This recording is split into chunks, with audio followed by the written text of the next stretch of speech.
सांगतो, आज माझ्यासारख्या गोरगरीब आणि ग्रामीण भागात राहणाऱ्या गेली 20 वर्षापासून प्रामाणिकपणे पत्रकारिता करणाऱ्या पत्रकाराला खरा अर्थ हे पत्रकारितेत आणणारे माझ्या आदरणीय गुरुवर्य नासिरबा असतील, अशोक निमनकर असतील आणि यांच्या मार्गदर्शनामुळे आज मी पत्रकारितेमध्ये आलो आणि ती प्रगती होत गेली. वेळोवेळी त्यांचे सल्ले ऐकावे लागले, त्यांचे शिव्या शाप खावा लागल्या. म्हणजे मी घडायचं म्हणल्यानंतर टाकीचे गाव शिवाय देव पण येत नाही आणि मी घडलो. त्यांनी मला सांभाळलं, चांगलं केलं.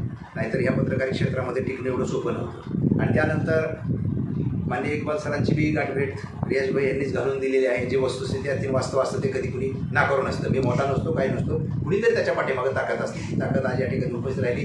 त्यांचे कृपाशीर्वाद या कार्यक्रमाला लाभले. सर्वच वरिष्ठांनी या ठिकाणी सगळ्यांनी आम्हाला मार्गदर्शन केलं आहे.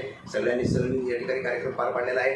आणि आदरणीय इक्बाल सर आणि त्यांची टीम आणि माने साहेब यांनी जो आमच्यावर विश्वास सार्थ केला आहे, तो विश्वास आम्ही पुढील काळामध्ये निश्चितच टिकवणार आहोत. आणि डिजिटल मीडिया संघटना ज्या पद्धतीनं राज्यामध्ये सगळीकडे काम करते, त्याच पद्धतीने जामखेड आणि परिसरामध्ये काम करील.